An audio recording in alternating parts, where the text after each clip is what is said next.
Hey guys, James here. Quick transparency. This is a singular part to what will essentially be a 12-part series that I do throughout the year, where I just steal an idea from the purple guy and basically just do a media retro, or not really retrospective, but kind of my media list for 2025. Again, all transparency, I am stealing this from the purple man himself. I'm not gonna name him just because I think everyone in my audience knows who I'm talking about, and I want to go throughout the year, not directly naming any big Death Battle YouTuber names, and just see if people can understand who the hell I'm talking about without me ever saying their name. But I am essentially stealing this idea from him, and only I'm not gonna make 2 4-hour long videos. I'm just gonna do like singular parts for each month. This is gonna be in the start of every video. So I hope you enjoy this, and I don't know, let's just go watch the video.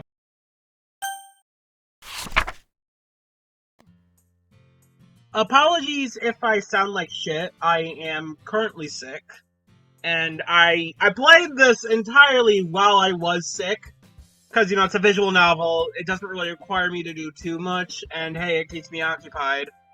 But my Doki Doki Snafu, I'm not sure how you pronounce it. It's a DDLC mod. I saw constantly good things about it, mainly like how it portrays MC, and I gotta agree, this is probably one of my favorite DDLC mods I've played so far. And I really love this mod. Okay, first of all, MC, yes, I really love this portrayal of MC. He is fun. There's a lot of moments in this that just fucking got me laughing. This is a very hilarious mod. So many times I fucking lost it because of the comments. It is really funny, and usually it's because of MC. But also, the other characters here, they all bounce off of MC really well. Probably the least one is Yuri, but that's not a bad thing, as Yuri... Honestly, like, all 4 of the girls are portrayed... I like how they're portrayed here. Like, Sayori, Natsuki, they're about what you expect. Yuri is not as much as she is timid, as more so maybe a bit like unaware of a lot of what MC is saying. Generally, like, not really, like, I don't want to say up to date or airheaded, but a bit unaware, I guess is probably the right terminology I can think of right now. And then Monica, we're like, she can dish it back just as fucking well against MC, and I love it. There's also 2 fan-made characters here. Kaita, I'm pretty sure his name is, the only other dude here, and he's fine. I think he's pretty fun in, like, small doses. But having him be, like, a main focus is just, like, kinda weird. I think my least favorite part of him was when he had, like, a lolly complex with Natsuki. That's fucking weird! Like, there's no... That's kind of a weird thing, Kaito, like, the fuck, man? And then another one, Rika, who's an underclassman by, like, a year, and tracks team. And she's fine. She can also kind of dish it back, not to, like, the same extent as Monica. But she can dish MC shit back pretty well, and again, she kind of bounces off him pretty well. And, like, the mod itself, it's one of those ones that kind of take out the psychological horror and make it more to, like, a normal dating sim. And I say it works really well here. It has its own little story of MC having an older sister that died in an accident. She was a prodigy, and the parents hated MC. So, yeah, and it kind of turned him to be a lot more, like, cold, sarcastic, kind of who he is. Shit personality. His own words, not mine. I love his personality. He's an asshole, but I love him. And honestly, it's a pretty interesting story to, like, kind of dissect as you go through the different routes in it. And, like, each one kind of portrays back to one of the characters. Like, being a prodigy, with Monica. Knowing Sayori as a kid. Natsuki, while it's not really her, it's the parents that became very malnourished out of, like, grief. And then with Yuri, self-harm, and with Rika, track. And with Kaita, it's not really, like, a connection to him, but his parents knew the nurse at the hospital that she was at. I forget her name, Hara, I think it is. They don't say it too lot throughout it, but It's a pretty good story, and I like learning more about it as I go through each of the routes. And speaking of the routes themselves, I like pretty much all of them. There's like a romance route and a friendship route for all of them, but Kaita. Kaita is just a friendship route. But personally, my favorite romance one is definitely Sayori. I'm a sucker for the whole like childhood friends trope. I think I end up outside of Monica liking the friendship route way more than I did for the romance route for like everyone else but Monica. Monica, I like the romance one overall way more than the friend. Well, not way more, but I overall liked it more at the end of it. Maybe not like the fucking MCU post credits scene. I'm joking when I call it an MCU post credits scene. It's like a scene after the credits, but outside of that one. And then I can't explain why I didn't really like it, but I wasn't necessarily a big fan of the friendship route with Sayori. I cannot explain why I didn't like it, because it kind of does what Golden Time did, where you move on from the past, because MC's personality is more akin to his older sister, leaving his old personality in the past. So it's kind of like what Golden Time did, and if you saw that, I did praise the ending to Golden Time, because it's a very similar case here. But for some reason, with Sayori's friendship route, I just didn't click with it. I don't know. I might be dumb and be missing other parts, but I didn't like it that much for that. But other than that, I really enjoyed a lot of these routes. And I think any criticisms I have are more akin to nitpicks. There's some, grammatical issues around, I've noticed there's a couple cases where, I think some dialogue is missing a word, which I'm not gonna bash the game over, everyone fucking does that. There was also a couple bugs, one time when I was doing the Natsuki romance route, the number, there's, number in the top left corner. I'm not a coder, I don't make DDLC mods, so I don't know what they mean, but I'm pretty sure it was, for this next scene, this next text box and the position of the sprite. I think it was for that. I don't know, that kind of showed up and did not leave at all during Natsuki's romance route. And I don't know why. And there's also a couple cases of bugs, sprites going behind another one for no reason. Not even a plot reason. There's a couple cases where Monica, there was one case during the end of Sayori's friendship route where Monica suddenly was in her casual outfit and then suddenly switched to the school outfit and then right back the next frame, which was really fucking weird. I don't know why it did that. I can't explain it. But it's just a couple of little bugs. Nothing to really take the whole game out.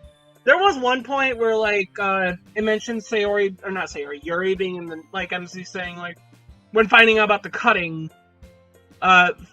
He commented on Yuri's obsession with knives, and this might just be something I forgot, because I did not do Yuri's route first, I did the other main Free Girls and then Yuri's, but I did not remember ever the knives thing coming up. That could be something I just blatantly forgot, because I was skipping for the dialogue I've already seen at that point for Yuri's route, so I don't know, for her romance route. But overall, yeah, this is a great mod. It's definitely, up there in one of my favorites. Up there with, Foreign Relations and The Good End. I really like this. I definitely see why people consider it a good mod, especially for, an more MC-related mod. I also noticed, a lot of, the troubles that are in the main game don't have too big of a focus here. They do come up, but they don't get as much focus as, they tend to do with other mods, in, Blue Sky. I'm not, not bashing other mods for this. I just thought that was kind of neat.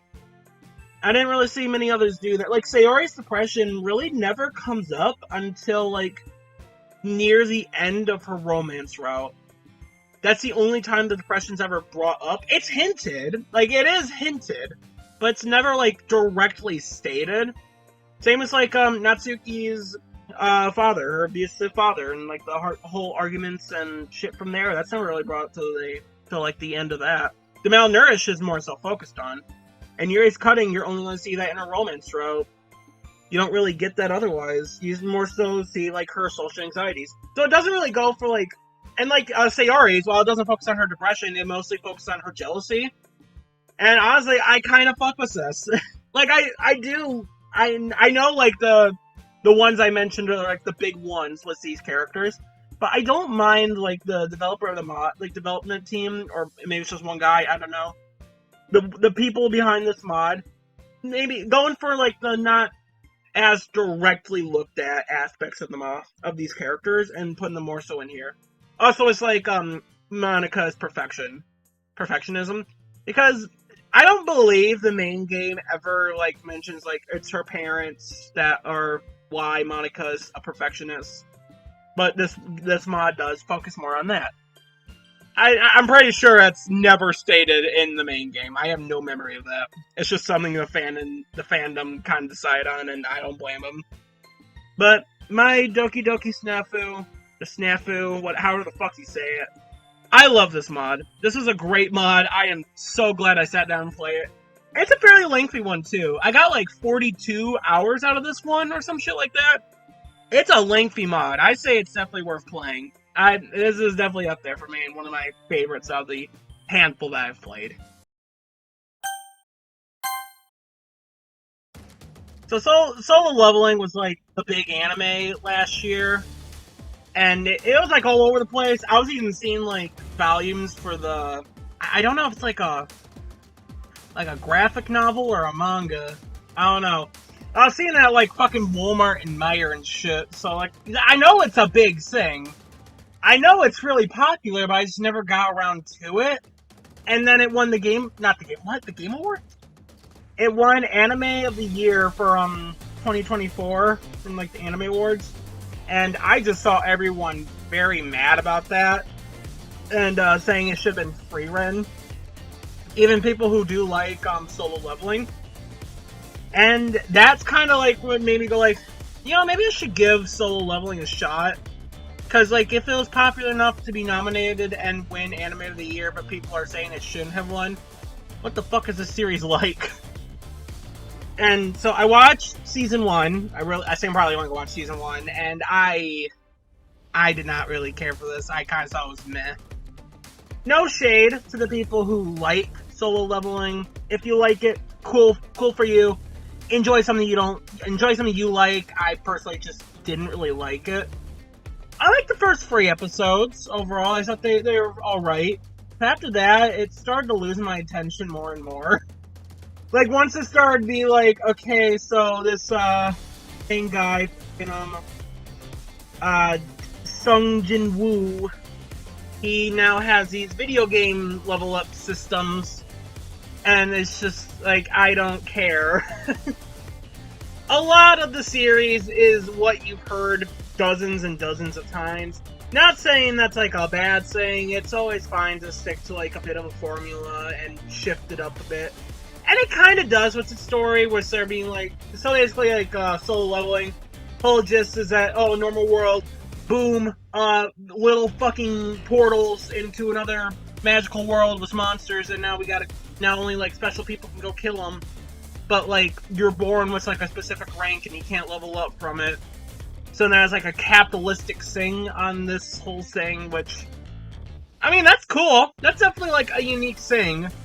But like, I don't care. Like, how they do the storytelling just does not make me interested. And it doesn't help that the cast is just boring. Like, I do not care for any of the characters here, like, at all. None of them really interest me. And like, how it tells its story feels very like cookie cutter. Like, I've seen this so many times with so many other series. This dude who's just weak and useless becomes suddenly super fucking powerful and like an unstoppable force because of like some power up. And it's just, and like he gets his ass handed to him in plenty of fights, but then he comes out on top because of like a fucking last minute power up lucky shit. And I don't know, it makes every fight feel super predictable. I'll get what I like out of the way. Like, the animation, it's good. There's a lot of cool little flashy fight scenes and whatnot. But that's kind of all I really care about. Like, I don't care for anything else for the series. Like, the characters, I don't care for them. The story, I don't care. it's not really that interesting for me. Again, more power to you if you like this. Enjoy something that I just can't. But for me, solo leveling, I don't think it was for me. I really could not care for this season, this anime.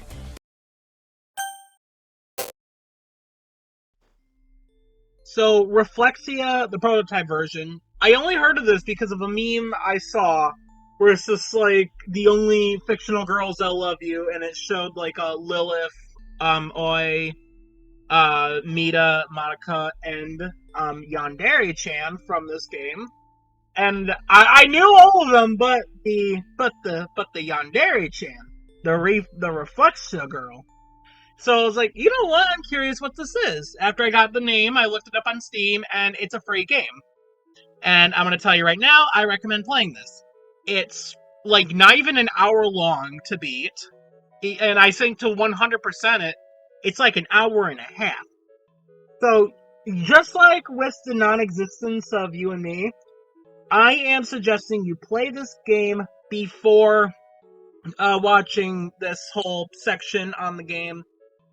And keep in mind, this is a prototype version. It seems like a full version is in development. Don't know when that will release. But when that comes out, I will definitely play it. Because I really like this. Like, again, it's short. It's 40 minutes. But still, I like this. This is kind of up my alley, and a visual novel romance that's pretty self-aware and more of a meta story. Which, I mean, hey, that's my bread and butter. I love that shit. And I'd say Reflexia does this pretty well. It's about, like, how... And the main girl here, she doesn't really have a name.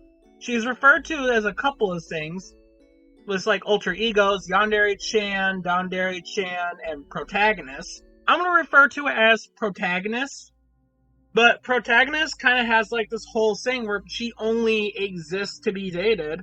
And she knows this. She's had dreams of doing this.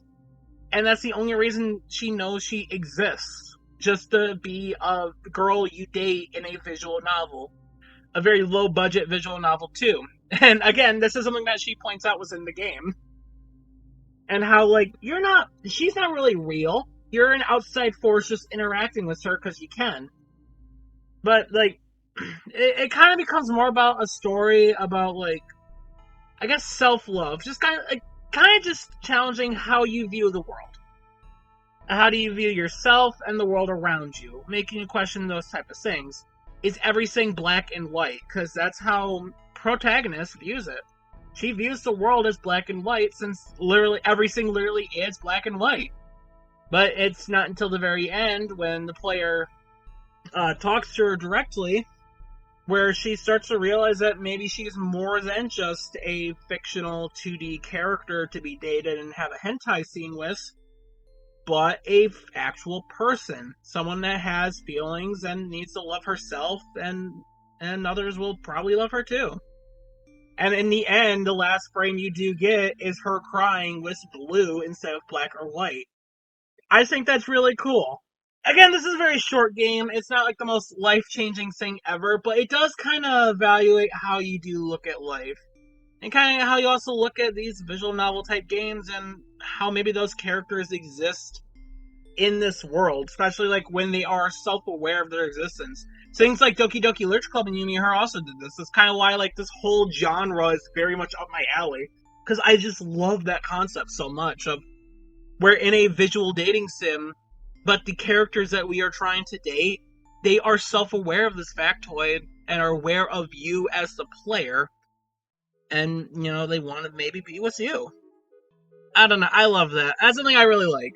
And I definitely think Reflexia is another one of those games that does that really fucking well and makes me really like this game. Again, I recommend playing it. It's not super long. It's like 40 minutes. My playthrough is like 44 minutes. It's not a long game. So, I do suggest playing this. It's worth your time. And again, it is a free game. It is completely free. So you have no reason not to play it. But Reflexia Prototype, I really liked it. I can't wait for the full game. I'll jump to that shit right when it comes out.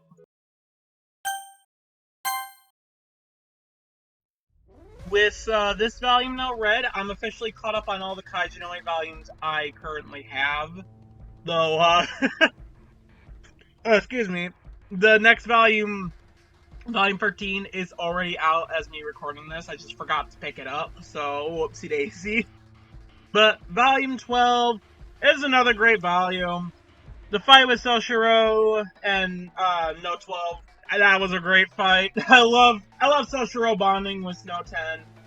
No 9's reveal at the end with all the different Daikaiju like being summoned in like a there's like a scene in mind. It's like a rapture basically, but the reverse rapture. But this is another great volume. I think Kaiju no 8 might actually be one of my favorite manga series right now. I love it. Also, Season 2 is coming out. I'm excited for that. Season 1 was great, so. But Volume 12, another great volume.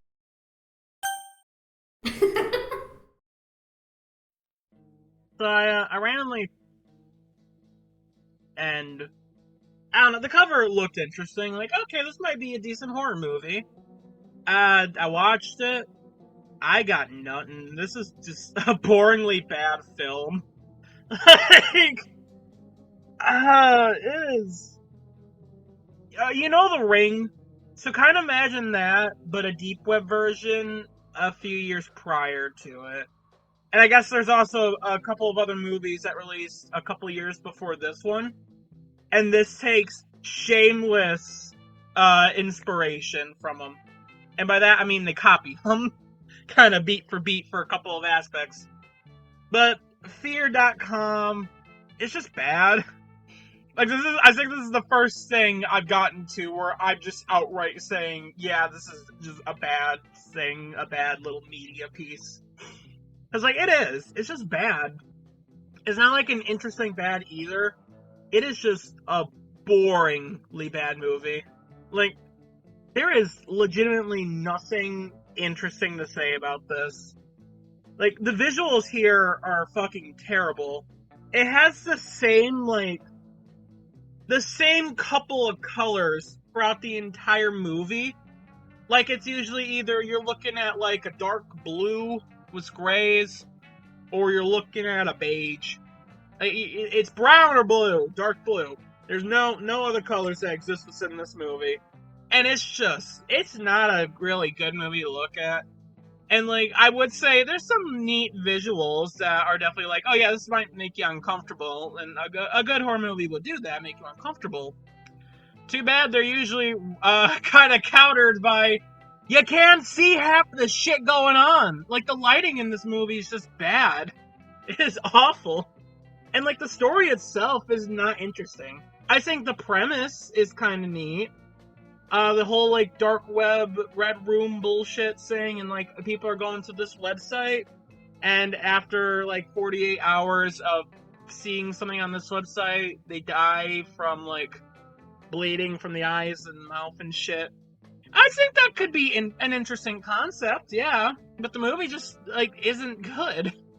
Everything that happens throughout the film feels so loosely connected. Like, they had all these different, like, ideas and shots they wanted to do, but had zero know-how of how to, like, connect them together. That's kind of what this movie feels like. And I guess the studio that made this lasted 5 years, and this was made, like, a year prior to them shutting down. Jesus Christ. Fear.com, this is just, like, a bad movie. Also, like, the whole thing running the website was a ghost working kind of with a serial killer that killed them, and it's not good. It's just not a good movie. It's not interesting at all. Like, generally, I'm surprised I had this much to say about it. It's boring. It's a bad, boring movie. Like, I would not recommend using your time on this one.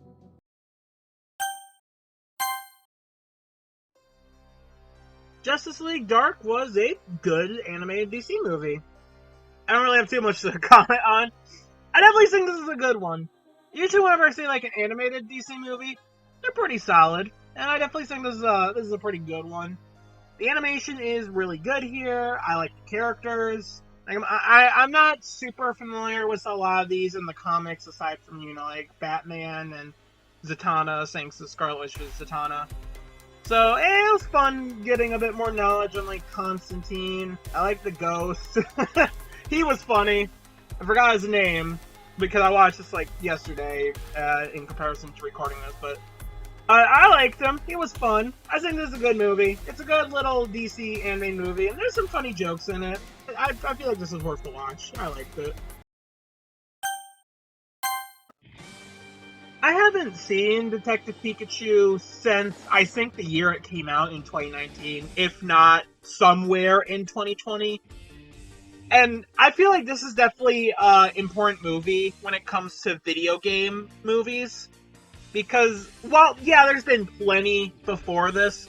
This felt like the first one where they actually attempted to make a good video game movie. And I'd say this, after like, it's been like 6 years, I think this came out. This movie still holds up pretty well, quite honestly, from like a Pokemon fan at least. And like Detective Pikachu, the game itself, I think it's fine. I haven't played the Switch one, but from what I remember of the 3DS one, it wasn't that bad. It was pretty simple, all things considered. But I don't think it's like the worst spin-off Pokemon game ever. And it makes sense to try making that into a movie. It obviously does take a few creative liberties, if from memory serves, which is perfectly fine. The game itself is a couple hours long, so... And obviously they do change up some elements, if I remember correctly, from that into the game, into like the movie. And honestly, I think that's perfectly fine. Because it still feels like it captures the core element of Pokemon within this movie. It felt like they actually did care about the IP of Pokemon and wanted to adapt it into a film as best as they could. Along with like the whole thing of like how Detective Pikachu is. You're not necessarily catching all these Pokemon, but it's still people living alongside with Pokemon. And it has a pretty alright story. It's not anything like groundbreaking or nothing. But I feel like the story to this movie is still pretty solid. And I also want to point out that ever since this movie came out, it felt like video game movies, ever since, they got a lot better. Or like were more consistent at least being good and connecting more things to like the game itself. Because there's plenty of game movies before this where it has the name, it has the characters, but that's kind of it. Everything else feels very, like, loosely tied, and it's mostly just, the kids love this thing, let's play it on a movie. Like the Mario movie, not the one from 2020... Is that 24? 23 or 24. But more so like, okay, yeah, let's actually take the time to take the property of this game, all like the story things, all the elements of it, and adapt it into a film. Or at least try to tell its own unique story while still sticking pretty faithfully to the main source. It feels like Detective Pikachu walked, so then things like Sonic, Five Nights at Freddy's, Mario, all that could run afterwards. And I feel like this movie definitely has its importance, regardless on if you think it's like an amazing movie or not. Because it has its importance when it comes to like taking a video game and adapting it into a movie. I don't know if the Minecraft movie was good. I obviously have not seen that yet, but I don't know. It definitely feels like video game movies have like gotten more popular and have tried to actually be a lot better ever since this one came out. And also like the Pokemon designs. I know people memed on it back when they first came out. Which, you know, fair. Not all of them translate super well to this more realistic design for them. Like Charizard, Gengar, they look a bit weird. Jigglypuff with fur is definitely, like, jarring at first, but I was thinking about it, how the fuck do you make a live-action Jigglypuff? And the sizes for some definitely feel a bit off, like Snubble, I don't know, I feel like that's bigger than what it realistically should be. But I think a lot of Pokemon designs honestly translate pretty well to this live-action art style. Greninja ain't one of them, but like a lot of the background ones, like Dodrio, Braviary, Pidgeot, I like how a lot of these ones look. Psyduck looks pretty alright. Pikachu obviously looks great. Like, in retrospect, I actually do really like how Pikachu looks in this live-action style. Aipom, I know I'm biased because, you know, I love Aipom. But honestly, I don't mind the Aipom design here. It's freaky when it has to be, when it's all fucking ravaged. But you can tell it's just a funny little guy after the fact. And other ones like Audino, Emolga, Blastoise, Gyarados, Torterra. A lot of these look pretty good in this art style. Ditto was especially fun. And also, it feels like it does connect a lot of things for Pokemon to like, yeah, Pokemon fans are going to enjoy seeing a lot of these. Like, Ditto was especially a really cool one. Mr. Mime was fun. And even people that might not be like super big fans of Pokemon or are not really familiar, like they're just like a grandparent or a parent that their kid dragged them out to see this, and they're like, it has Ryan Reynolds, sure. Where they could probably still get a good enough idea on the world of Pokemon and still overall enjoy the movie. I say Detective Pikachu is a pretty good movie, all things considered. And it's and like for a video game tie-in movie, I think it's, well, I shouldn't say tie-in. This came out like how many years since the game? And then the sequel game came out how many years after that? But I think for a video game movie, this is a great movie. For a normal movie, I think it's pretty good.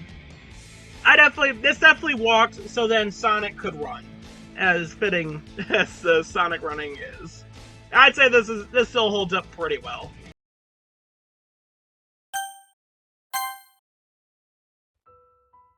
So, volume 34 of Komi Can't Communicate. This wasn't supposed to be out until the 10th of this month of June. I went to Barnes & Noble for the next My Hero volume and also the first volume of Kindergarten Wars. This was out on the 6th. I don't know if it was there before that, but they had it on the shelf early. I got it 4 days early. That is a win for me, because I love Komi. Not even the first time that's happened too, but that's like the biggest, like, I found this way earlier than I think this happened like once or twice, where I found a volume of Komi like a day before it was supposed to be out. I guess people at Barnes & Noble just don't give a shit and just said, fuck it, throw it on the shelf. Or they just got early. But thank God for that. And then the volume itself, this is a good volume. Like, it's about the Summer Festival, the 3rd year. There's only a couple more volumes left after this, and I like this one. This is good. We only really got, like, a couple new introductions, nothing too big or crazy like that, but the festival itself was pretty fun. I liked it. My least favorite part was probably the one with the, I don't remember her name, but the girl from, the girl that Tano used to like, and then she made it so Tano stopped being a little fucking hunk. Or a little delinquent. That's probably my least favorite one. I don't really like her too much. I liked her arc in the volume she was introduced in, like as an actual character. But after that, I don't know. I don't fully vibe with her. But I liked her introduction there. I didn't really care for her in this volume though. But the rest of this honestly was very good. I very much liked it. And like, I feel like it's something I'm going to point out every time, but I love how a lot more outspoken Komi is. Because, like, yeah, that showed she's developed quite a lot from when this series started. We also don't have as much Komi praising as before. This is also something I always praise, because that's something a lot of people complained about, myself included, at the start of Komi Can't Communicate. And I honestly think it's a very great volume. I'm also hoping the next one will finally resolve the whole Monbagi confessions thing. That happened, I think, a couple volumes ago, and it's still not... It got acknowledged here, too. I'm hoping that's when that will finally meet its conclusion, because I've been wanting to see that ending for a bit now. But Volume 34 of Komi Can't Communicate, very good volume. I liked it.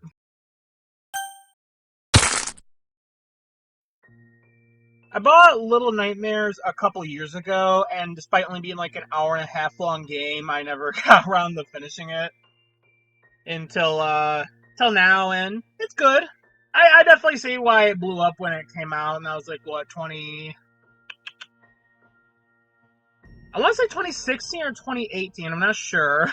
Or 17, I don't know, I don't remember when it came out. But I do know it was pretty popular when it came out, and I could definitely see why. Visually, it is a pretty good game, and the puzzles in it are pretty solid. Like, I don't dislike any of the puzzles.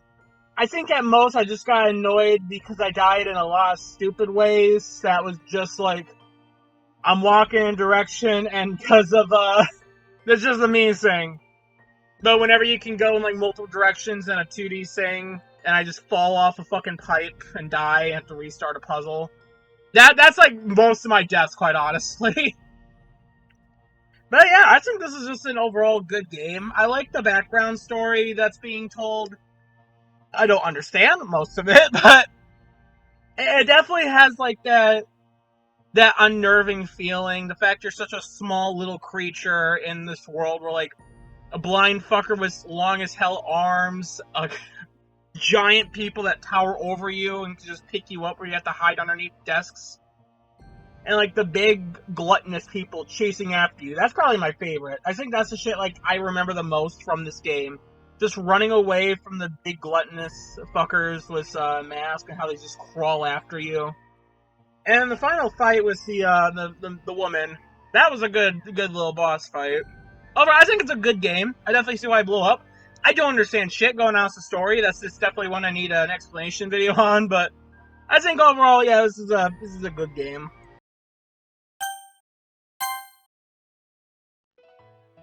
So I want to thank whoever commissioned the Wanderlust track for Brandon Yates, and also whoever it was that made the pitch for Frieren versus Elena.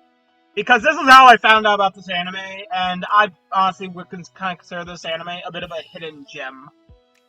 From what I think this released in like 2020, which I honestly don't know if that is the best or worst time something like this could have released. Because that was the time when everything got awful was happening, but that also meant more people were at home. I don't know. But The Wandering Witch, Journey of Elena, I'm just going to call it The Wandering Witch. This is a very short anime. There's currently only like 12 episodes. I don't know if there's going to be a second season. I would very much like there for to be a second season because this is a very good anime. If you like Frieren, I definitely think you'll probably enjoy this because I do think these two series are pretty comparable. It's not really about like the destination of the show. It's more so just like the journey is going on with it. Watching Elena and kind of just being a bit of a third party, witnessing all these events going on. And like the characters themselves, especially like Elena, I do enjoy them. Honestly, like the cast here, Elena I definitely think is a pretty fun protagonist to follow. Because like, she does have a bit of an ego, but it is fun. And while she does mainly act as like a third party, kind of just witnessing things going around, she does get involved in some pretty good stories.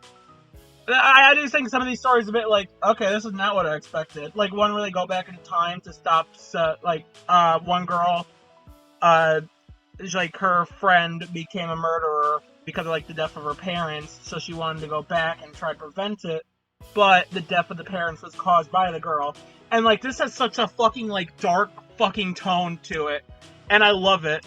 And it it kind of feels like it comes out of nowhere with how like the visuals in this are very good. Like this is a very visually good anime, same as like the soundtrack.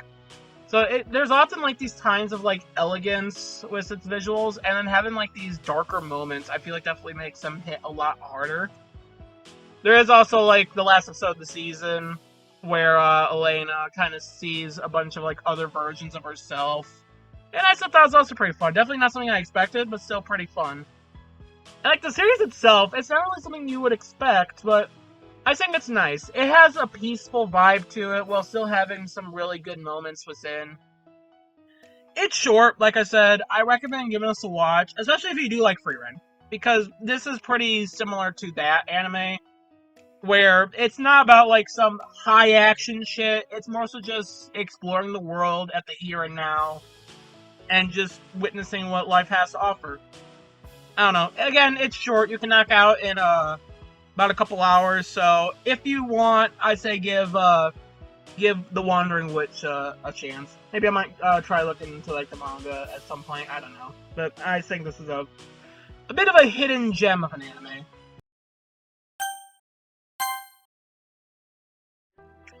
So many moments in this volume are just fucking hype as hell. Like, especially in that final chapter. Obviously, My Hero spoilers. I mean, most people spoiled what happens in My Hero, but spoilers for the series, because this ain't in the anime yet. But especially, like, that final fight, or the final chapter, I should call it, in the volume, where, like, everyone is coming, like, who can still fight, are coming in through the portals from Kirigiri. Pretty sure that's the name of them. To help Midoriya fight Shigaraki. That was dope. And also Shigaraki coming in and taking the other quirks of One for All from Midoriya, like fucking sense. God damn. And all of them like coming together to like try to break into Shigaraki's own little head, his own little quirk mind. That was dope. Also Midoriya like seeing the past events of Shigaraki's life leading up to like what started his story. God, this volume has so many cool moments. We are at the end of it. We have one more volume after this, and then My Hero is done. I would like to get into Vigilantes after. I have volume 1 of Vigilante. Might be a bit before I get to it. I assume chances are the next volume might be out before I get to it. I don't know. But there's one more volume of My Hero Academia after this one. I can't wait for that. I'm gonna read that as soon as I can. It's gonna feel weird seeing My Hero Academia be officially done.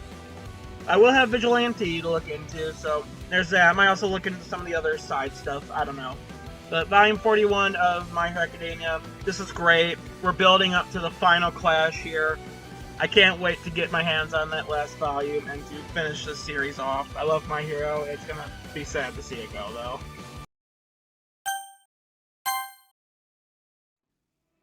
So, Kindergarten Wars was one I heard about during January because I started watching on Sakamoto Days. I haven't done a thing for that because, from what I could tell, it's gonna be like one season just split into 2 parts. So I'll put that on my list when the second part of season 1 comes out. But I heard of Kindergarten Wars because of that, and I looked up when the manga comes up for that. It was May, so I decided, you know what? When this comes out, I'm gonna check out the first volume. And I'm very glad I did. I really liked Kindergarten Wars, the first volume of it at least. It's a funny little series. I like the premise of it, like these criminals that are put to babysit these kids as kindergarten teachers, while a bunch of assassins try to come and kill them. I think that's pretty fun. I definitely could see a bit of a problem, maybe that becomes a bit too formulaic, because I was starting to get that vibe throughout the first chapter, where like Rita, she's just doing her thing, watching these kids. An assassin comes in, tries to kill them. She obviously outsmarts and outpowers them, but because they're like super hot in her eyes, she starts asking questions. I was kind of getting a feeling it might follow this formula a bit too much, but it seems like at the end of the volume, it's gonna shift it up a good bit. Hopefully it will.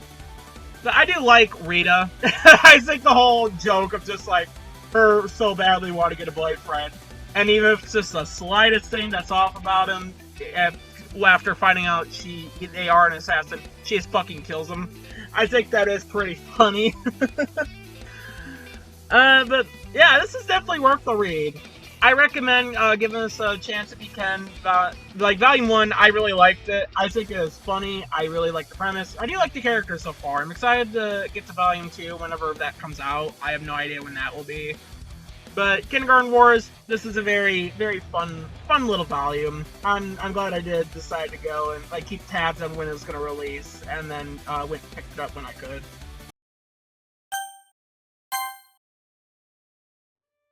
Volume 2 of Frieren, it's also great. I don't really have too much to say on this volume because, like, I'm still in the events of what's in the anime. So, a good amount of what I could say here can also be said, basically what I already said was the anime itself. But it is kind of neat seeing, like, some of these different, like, different events. Not really different events, but, like, certain events being played out a lot differently in comparison. Like, the fight with Stark and that dragon, where it does feel like a lot shorter in here, which definitely I think the anime used the benefit of it can be a lot more visual, which, yeah, I definitely think that helps it a lot more. And I don't know, it's a good volume. Like, obviously, it's a very good volume. There's definitely moments that made me laugh. Like Fern and Stark, they bounce off each other so well in this. They do in the anime as well, but like here, they still bounce off each other pretty well. I definitely think the anime did improve on a lot of scenes here. Again, like the dragon one, but also Frieren fighting the demon in the dungeon. That was also elevated by the anime. a lot, like, not bashing the manga, but obviously, like, the anime does improve on a lot of things within the manga, for the visual effects and flair. But still, this is a very good volume. I do hope to get to volume 3 soon. I don't know when, because I have to go online specifically for these, but I got a shit ton I already have to read. But I do hope to get to the next volume as soon as I can. I've seen a few episodes of King of the Hill in the past, but I never really, like, watched a lot of it. Like, really, like, I can recall some scenes, but never, like, full-fledged episodes for it. So I decided, and I don't know if I watched the whole series, but I watched at least season 1, because, I mean, it's, like 12 episodes. And I kind of want to get an idea on what the show's about, because I know people love it. And season 1, pretty alright. I know a lot of, like, adult animated cartoons, or shows, well, mainly cartoons. Their first season, usually super strong or anything, it's pretty solid. I think this kind of does fall into a bit of that boat, but it's definitely, like, on the better end of things. Like, not every episode hits for me, some I'm just kind of a bit bored throughout. But there's some here that I end up liking pretty well, like the cigarette episode and the one at the like the scramble competition thing. Like, I like those. I do think this is overall like a good show. I definitely see why so many people love King of the Hill. And I do hope like the revival is good. From what I could tell, animation not super great, but the writing is pretty solid from like what's in the trailer right now. But season 1 King of the Hill, there's some good moments here. There's definitely a good amount of moments that made me laugh with some really clever writing with some humor. I like this. I do like all the characters. There's no one I really dislike. There's like some I'm like, I'm not super into you at this very specific scene. But yeah, I like the characters here. I don't know if I'll jump. I don't know how far into the show I'll really get right now. But season 1 of King of the Hill, I liked it. I think this is pretty good. Black Clover season 6, finally got around to it. Barnes & Noble just finally decided, hey, let's have volume 6 in stock, and it's good. It's solid. I like seeing Yami in action, and cool seeing also learn how to sense ki. That's something I knew he could do. So, I mean, hey, cool seeing it. I don't have much more to add. It's a solid volume. I don't have too much more on it. It's mainly just, like, one big fight going on the whole time. Not a bad volume. It's good. It's overall solid. Volume 5 of Silent Voice finally got around to picking this volume up, and this was a great volume. Shoya's, like, breakdown, it fucking hurt to read. Like, I forget her name, Mika? I think that's her name, Mika, something. Her just blurting out that Shoya used to be a bully. That fucking hurt. Like, it was coming eventually, I knew, but it still hurt. And, like, having the earlier part that wasn't in the anime, in the movie, of, I forgot his name, but the other guy who I think has, like, red hair, going to, like, the elementary where, Shoya and Shoka used to be at, and, like, what he says, and, like, seeing Shoya's internal thoughts, reading them, it hurt to see so much. Like, oh my god.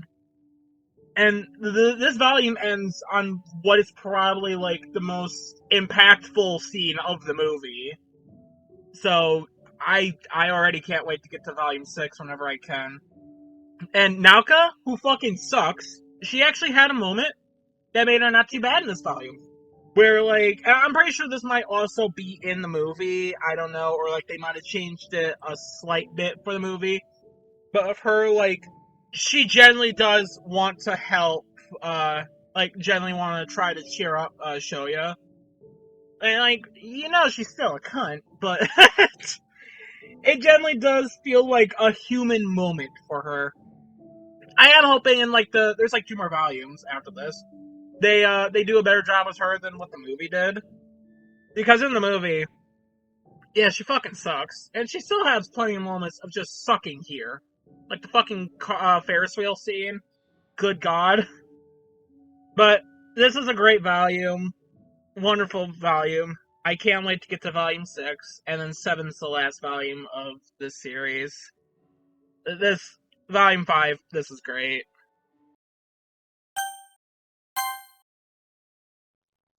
This is a banger volume.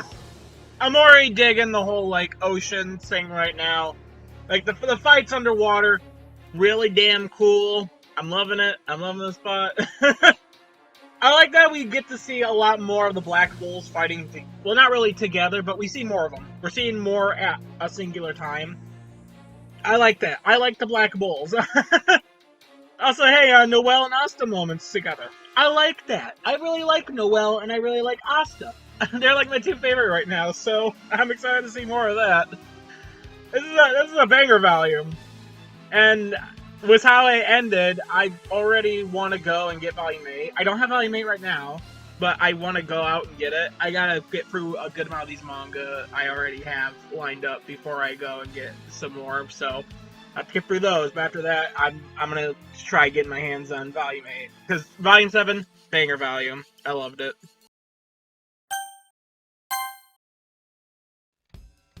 There might be some censored bits throughout this because of trailer footage, including titties. So I don't know how I'm gonna work around that. That's for me in the future to figure out. But Cyberpunk Edgerunners. Before I start yapping, I wanna say this one thing. I have not played the game. How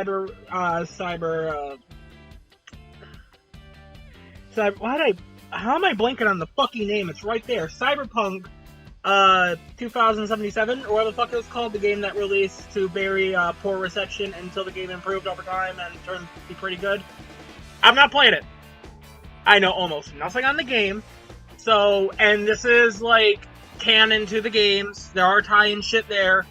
So, if there is things I'm just not aware of that's in the game that isn't here, and I criticize something within this show that, you know, is game related, don't kill me, just tell me that. Just kindly explain that there's a correlation with the game. That's all I request of thee. There's also like a bunch of other material that I'm just not familiar with. But Cyberpunk Edgerunner, the anime of Cyberpunk that released in 2022 and was very popular and won, I got an award at the Game Awards for like Best Adaptation, I believe. I decided to go give it a watch. It was only like 10 episodes, and, you know, fuck it, why not? And as someone that's not like in the know with Cyberpunk, I liked it. It was good. I dare even say great. I do have some mixed opinions on it that I don't know are hot takes or not. I think the first one is just pacing, mainly early on. Like the first episode, the pacing kind of feels a bit wonky as they're putting in like all this different like setting up shit for the character for what the hell is his name? Why am I blanking on his fucking name? For David. It feels like they're setting up a whole lot of shit with his character there to get us introduced, and it comes by very fast. And the pacing I do think is rough at the start. Rough around the halfway point after the death of what the hell was his name? Of spoilers, by the way, of Maine after his death. It did kind of feel like the pacing slowed down a lot. But I think up to that point, they were just killing off a bunch of characters pretty quickly, and it kind of like, I don't know, it didn't fully like sit well with me, personally. Like the death of Rebecca's brother, who I don't even remember the name of. That felt really like quick, out of nowhere. And maybe the point is that like the deaths of loved ones in this universe can just happen out of nowhere. That might be the point of it. That could very well be the point of it. But to me, I didn't really dig that too much. And I do think my biggest issue is, like, a lot of these deaths. Because another character, Doriko, I think her name is, I didn't fucking realize she died. I kind of just forgot all about her. But no, she died. I'm pretty sure she might have been accidentally killed by Maine. I don't know. But, what's out of the way of like pace. Again, this is like the halfway point after Maine's death. I do think the pacing levels out a lot more. It does feel like they were focusing on a bit too many characters for only a 10-episode show. So I feel like they kind of maybe wanted to do more, quite possibly, but only had 10 episodes. I'm not sure. But with out of the way, I really do like most of the characters here. I obviously don't remember all of them because you know how quickly some of them don't go out. But I do like the main cast here. I do think David is a pretty solid protagonist. Rebecca is a fun supporting side character, and I'm overall all right with Lucy. She's all right. It does suck seeing all this shit happen to David, but like the main cast here, I do enjoy it. I can see why people really love Rebecca. She is so fun. She's a fun little gremlin. Like, she's fun. I wouldn't simp for her, but she is fun. And a lot, like, the animation is very good. Like, it's Trigger, so obviously this shit's gonna look phenomenal. And it does. It looks amazing. Damn you, Trigger, for me, have to make me censor out titties. Because, most of the trailer footage available has the nudity in it, so fuck you, you're giving me extra work. But besides that, the animation here is phenomenal. And the story, I do think, is overall pretty good. Like, again, like, pacing start kind of iffy. And I feel like this might definitely be a hot take, but I'm not super keen on the ending. And this might just be a me thing. But Rebecca's death, I don't know. I don't like it. I don't like how it just comes out of nowhere like that. I feel like she could have lived. And same with David. Thinking about it more, I get like they were building up to like his death, or maybe like in a bit more of a slight retrospect, or thinking about it more, and it has kind of been building up to it as he kind of goes more and more off the deep end, going a lot more crazy. But I don't know. I feel like he could have made it to the end to join Lucy on the moon. I don't know. Also, Atom Smasher, pretty nifty, but I do wish it's kind of more than just name drop, showed up in the last episode and then did that final fight. I know he's a character in the game, so I assume there is correlation with the game there that as a non-player of the game, I am missing. But I don't know. I think for like if someone just wants to watch the show, like he is name dropped a couple of times, like a few episodes prior, but I feel like could have gotten maybe a bit more out of him. I don't know. I don't know. Don't take a lot what I say like with like a space value or whatever the fuck, because these are always unscripted. These are always just my thoughts. But Cyberpunk, also like the music here, really good. It really fits the aesthetic of the show. And, like Cyberpunk Edgerunners, I just think this is a really good show. I definitely see why it got so popular and why people love it. I do like the cast here. I do have my issues and my potentially controversial opinions regarding the end. But overall, yeah, this is a great show. Not like one of my absolute favorites. Not even by Studio Trigger's like their repertoire, but to be fair, that's also comparing Kill la Kill and Gurren Lagann, so. But Cyberpunk Edgerunners, I liked it. It was great. I'm glad I did actually get around to watching it, and I could see why it won the award for 2022.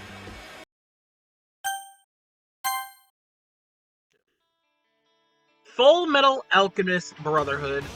I've read like the first 2 volumes of the manga way back in like 2019.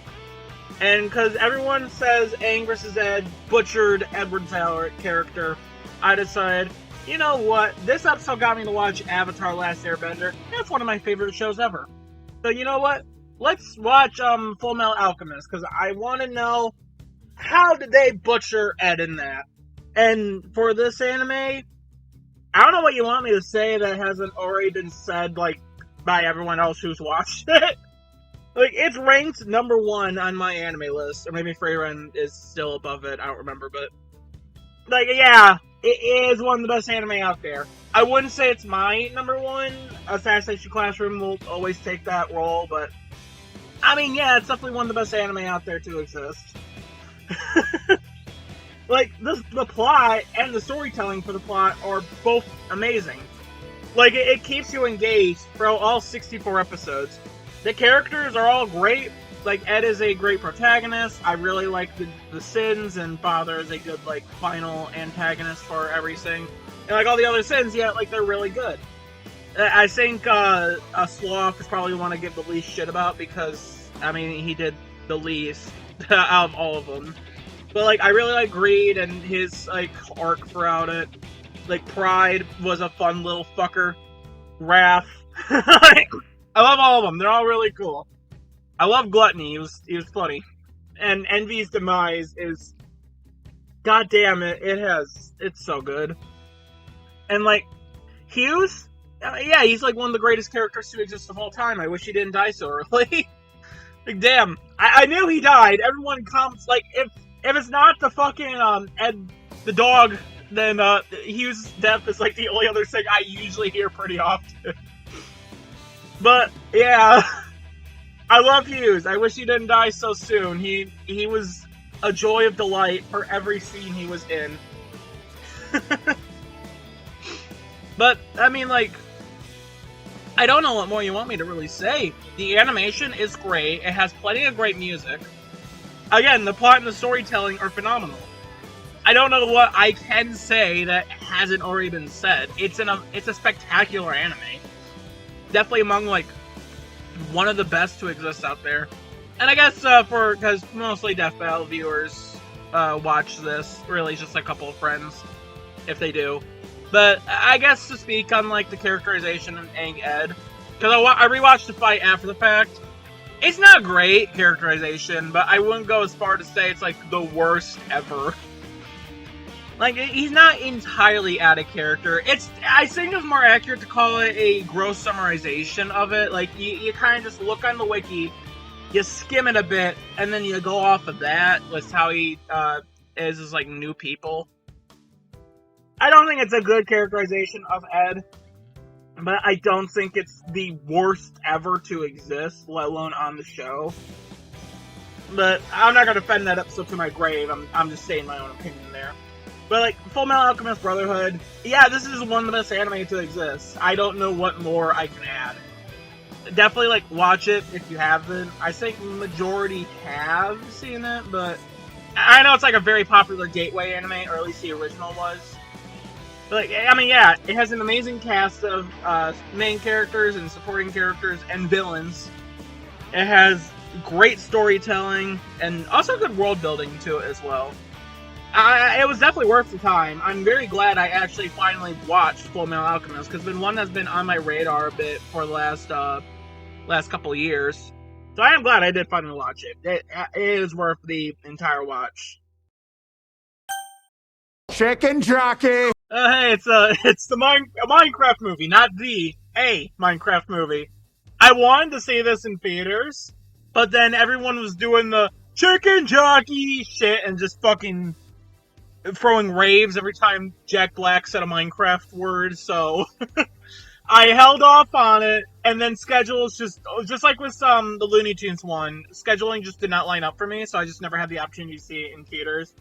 And it just kind of came out to be rented on TV for like $10. I'm like, okay, fuck it, fine, whatever. I will watch it at home, where I could go chicken jockey myself and not disturb people like an asshole. But a Minecraft movie, so the plot of it, it's not good. It's story-wise, it's not good, but I don't think it has to be. This movie knows it's stupid, and it revels in it. And you know what? This is a dumb, fun movie. I love it. It's not a good movie, but it is fun. It is so much fucking fun. I guess I'll get the big one out of the way, the design of the movie. I didn't like it at first. I didn't hate it, but I definitely thought, like, I was on the same boat. Like, I kind of wish this was just entirely animated. Even if it wanted to do a more realistic style, I kind of wish, like, the humans were transferred into a more Minecraft style. I feel like that could have worked visually better, in a way. Or at least there wouldn't have been as much clash with it. I don't know, but I've grown to the designs on a lot of these. Not all of them look like the greatest ever, but I've grown to them, partly because of the memes. But a lot of the designs in this, I kind of just got used to. I'm like, you know what, I'm okay with this. I've seen the chicken jockey enough to grown an immunity to its design. I do think a good amount of the like mobs and whatnot translated fairly well to this design. Not like perfectly, but I think they translated fairly well enough. And the trailers, I know a lot of people criticize stuff like the zombie pigmen or whatever the fuck they're called now being in the overworld when they can't do that.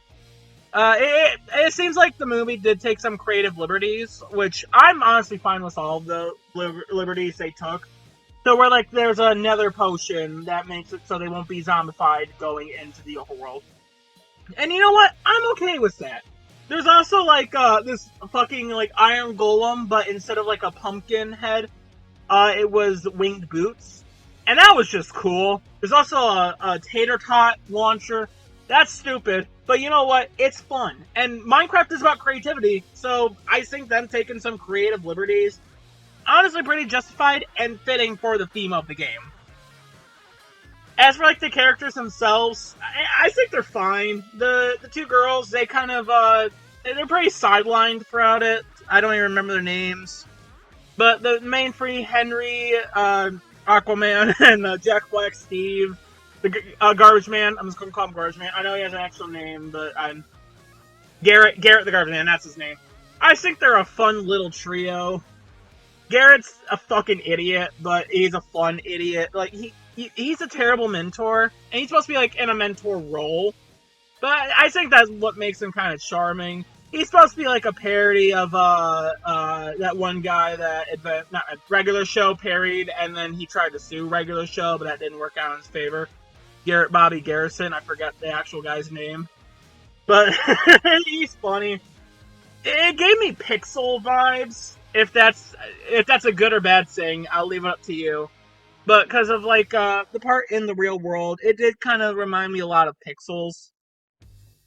I again, if that's good or bad, I'll leave that option up to you. But and like Jack Black as Steve, I kind of grew on it. I think just the amount of enthusiasm he says shit like, you know, chicken jockey, flint and steel, the overworld, lava, that shit.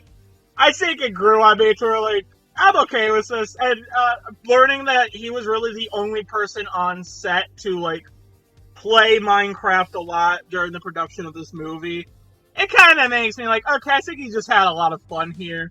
I know in the trailers he looked like I don't want to be here, but I feel like he actually did have fun. I know Jack Black's kind of a controversial figure right now ever since his band partner in Tenacious D, I forget his name, made a joke about the Trump assassination, which I'm not talking here. This is not a political channel, but like, he's fun here. I'm not gonna get into politics of that shit.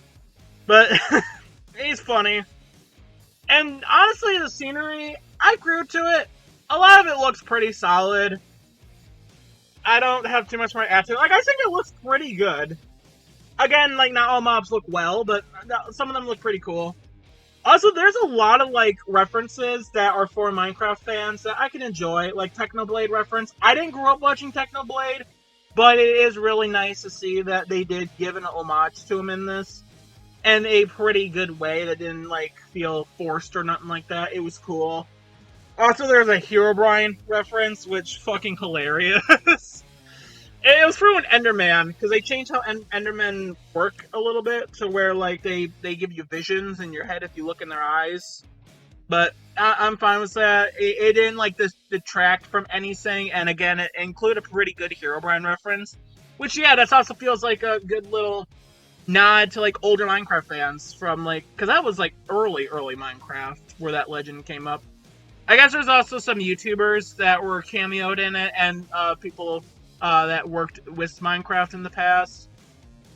I didn't really notice any of them. Most of the Minecraft YouTubers I kind of grew up watching are not the greatest people now. Minus Stampy. I wish they did get Stampy in this. That would have been very nice. But yeah, I grew up with Sky's Minecraft. I understand why they didn't get him for this movie. I'm glad they didn't go and get, like, Dream or whatever. Even excluding the controversy, I feel like that's just been a dear God moment. But the Minecraft movie, it's stupid. on an objective scale, it's not a great movie, but it's not trying to be that. It's just trying to be fun. Just take the piss with the whole idea of Minecraft as a movie. They knew people were going to make memes about it anyways, and I can respect that. It's a fun movie. It's a fun time. It's not great by any means, but I think it's a very fun time. Just a movie, like, go in, don't expect anything groundbreaking. You're going to have a pretty good time with it. Especially, like, if you grew up playing Minecraft.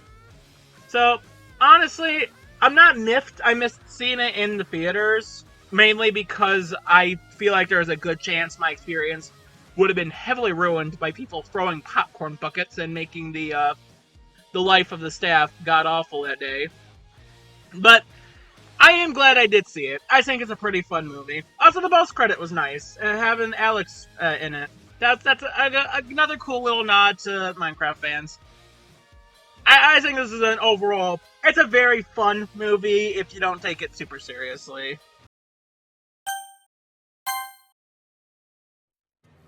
Megamind versus the Doom Syndicate. I feel like I should apologize. I should apologize to myself for watching this. I should apologize to you for reminding you that this movie exists. And I should apologize to God for, I don't fucking know.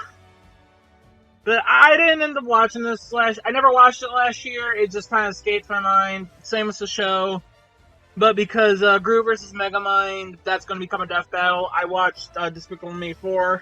I might as well go give this a watch. And, my god, it's as bad as people say it is. I tend to mix this and the show up, and I don't think no one will ever blame me for that factoid that I do that. But, like, I'm trying to think of redeeming qualities. I guess I have two, and one's more ironic. One, the Storm villain, her dress looks like an umbrella. That's clever, I guess. It's kind of clever character design. And the, after telling, Roxanne, you should run for mayor, the one short election later fucking made me laugh. Not because, like, it was good, or even, I don't even know, it's tended to be a joke, but it just felt so fucking abrupt that I was like, it's just like, Jesus Christ. That's all the positives I have. The animation looks worse than in 2010. You know, I have another positive thing. There was like a flashback sequence to the movie when Megamind was doing a Deadpool and was saying, hey, look, you're a new guy, you're a returner fucker, you look at the stuff from the first movie, don't this look fucking awesome? To where, like, yeah, it shows clips directly from it, and my god, it looks so much better. And that's 14 years before this movie. It looks so much better than this one. Like, this looks worse than one of those, than like a 3D Nickelodeon cartoon that's just rat shit. Like, you know, like those other like DreamWorks films that they do to kind of like hold people off between the movie releases, like the Kung Fu Panda ones, the How to Train Your Dragons, Penguin of Madagascar, like you know them, those ones, the King Julian show. Like, they don't look that great, but they look so much better compared to this movie. Like, holy shit! And again, this is like a movie. But this has the same budget as those shows. It might have a smaller budget than those shows, quite honestly, even taking inflation into account. It looks so god-fucking awful. The designs are just terrible. Like, Roxanne looks like a living fucking blow-up doll. I hate it. And, like, the voice acting, good god, it sucks. It is, like, fucking Megamind and Minion, or Old Chum. Now, he's called Chum now. But they are so bad. They are god-awful. I think the Megamind actor is different. That's not the one from the first movie. And I don't blame him for not wanting to be part of this. But good god, Minion's voice actor, you could tell he didn't give two shits. He knew this was awful. And probably didn't want his name attached to it, but signed the contract anyways. And, like, there's this new character, this little girl. Can't be bothered to remember her name. And she just fucks the continuity of the show. Because this is supposed to take place like a few days after that one, and that was from like 2010. But she has like a fucking smartphone. She's like live streaming on YouTube and or Twitch or some equivalent. And like she says, my generation's all tech savvy or born tech savvy. What fucking year is this taking place in? This is shit from like 20 fucking. This is from modern era when that movie was fucking over 10 years ago.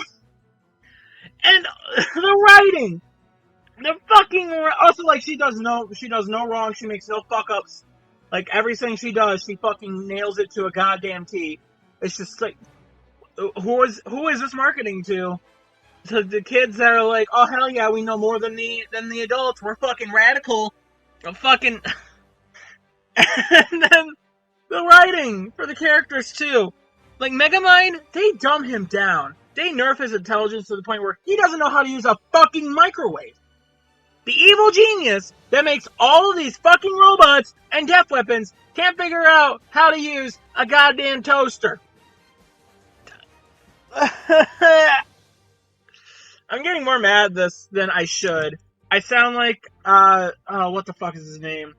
I can't think of his name. The guy that has the crab from Moana as his profile pic. I keep wanting to call him fucking Jay Schlack, but I know that's not right.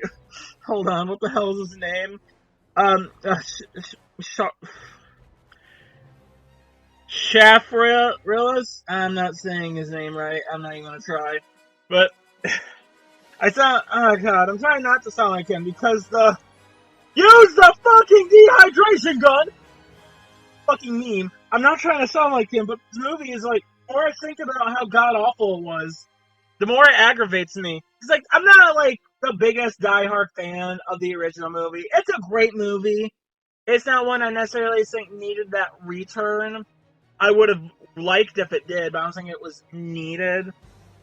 But good God, this is oh boy. They dumbed down the intelligence. Also, Megamind is just not in character. Like, he doesn't even consider Chum a fucking a sidekick. Kind of just a guy that is there to do his shit.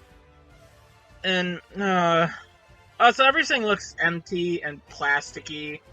Like, so many shots of the city is just fucking empty, and everything looks like a fucking episode of Paw Patrol. That's how awful it looks. And it just feels hollow. And that's what this movie is. It is hollow. DreamWorks just kept seeing people go like, oh hey, we would love another Megamind movie, and they kept seeing all the memes about Megamind that was going around like, what was that, 2020, 2021, or 22? They just saw that.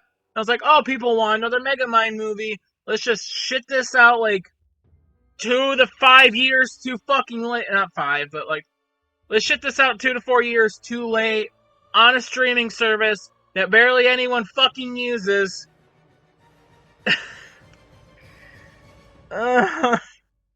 With like no fucking understanding why people love the original movie. They loved it because it was funny. They loved it because of the whole twist, this whole superhero genre twist on it. But this one, it doesn't understand it.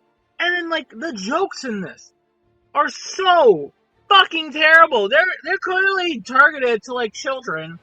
Which, yeah, it's a kid's movie. Whatever. That's fine. But you're making this because of nostalgic adults over the original movie.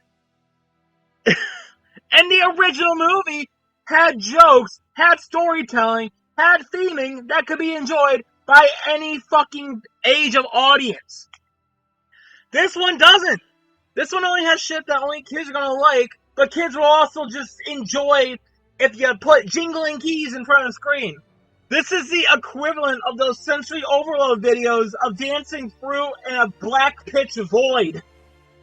This is what this movie is. I'd kind of rather watch that, because at least there'll probably be some like fun little music that would at least make my brain rot positively. Where this, it's just annoying. And I'm gonna sound like fucking Quagmire when he goes off on Brian. But I could forgive all of this. It was just not a bore. But it is boring. This movie is just fucking painfully boring. I end up just going looking at my phone for a good chunk of it, because it's just like there's nothing interesting happening. Everything that is happening is terrible. It's either poorly, these characters god awfully written in a story that sucks, in continuity that don't make sense, in animation that is dog water. I'd rather just go on fucking like Discord and just read some messages in a chat that I'm just really not going to participate in. Like, that's just how this movie makes me feel. It made me feel nothing. This movie made me feel nothing watching it, and then it made me feel irrationally mad recording this. It's just, like, it's as bad as everyone says it is. I don't even know if I'm playing up my anger to this movie up as a bit no more. Because, my god, the more I think about it, the more it just feels like DreamWorks did not give a shit. They did not care. They just saw this shit becoming a meme, and it's just like, let's capitalize on it by having Megamind talk to the audience at the very start and say, it's been such a long time. Oh, how so many of you grown? How we have some new faces here? You're not funny. You're not fucking funny. Stop pretending like you're saying you're fucking funny.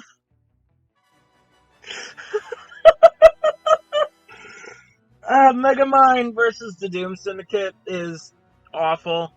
Like, I think it's generally the worst thing I watched this year, and it might stay that way unless I decide, hey, let's watch that Velma Halloween special.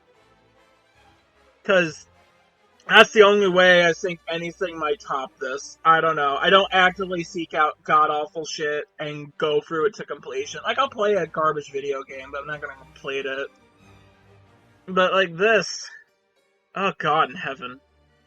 The Megamind vs. Doom Syndicate, you don't need me to tell you this, but this movie is genuinely god-awful. I don't even know if I'm gonna watch the show. I probably won't watch the show. Like, I was thinking I'll watch both of these in preparation of Grew Minds, but I can't even handle this. Don't watch it.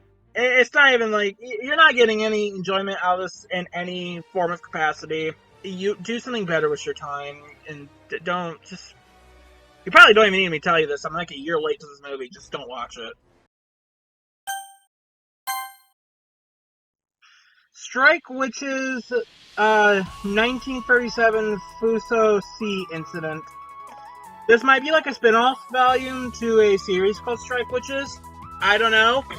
I kind of just randomly found it for like $6 and figured it's the first volume to a series. It looks decent from like skimming it, so I bought it.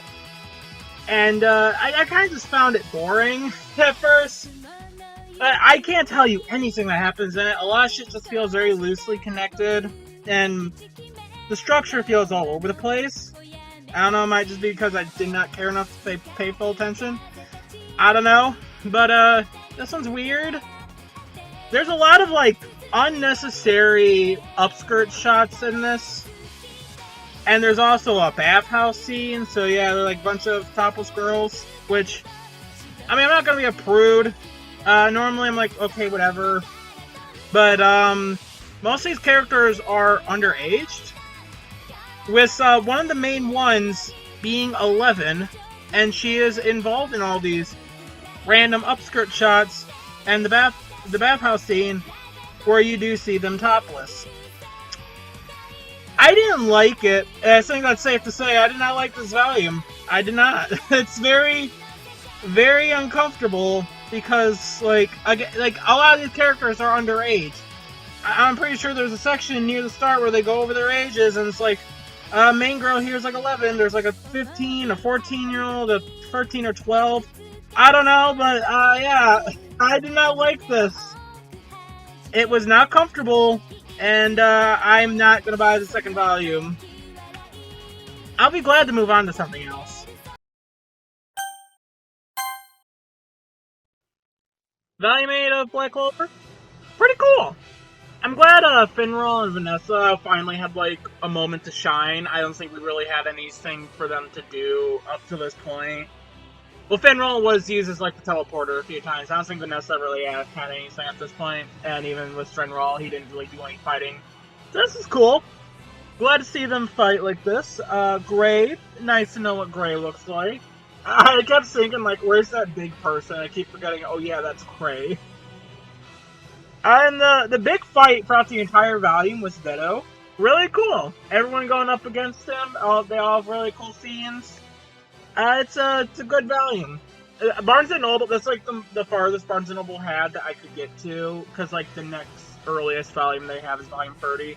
So it might be a hot minute before I get to volume 9, but I would like to once I like get through a good chunk of the manga I currently have.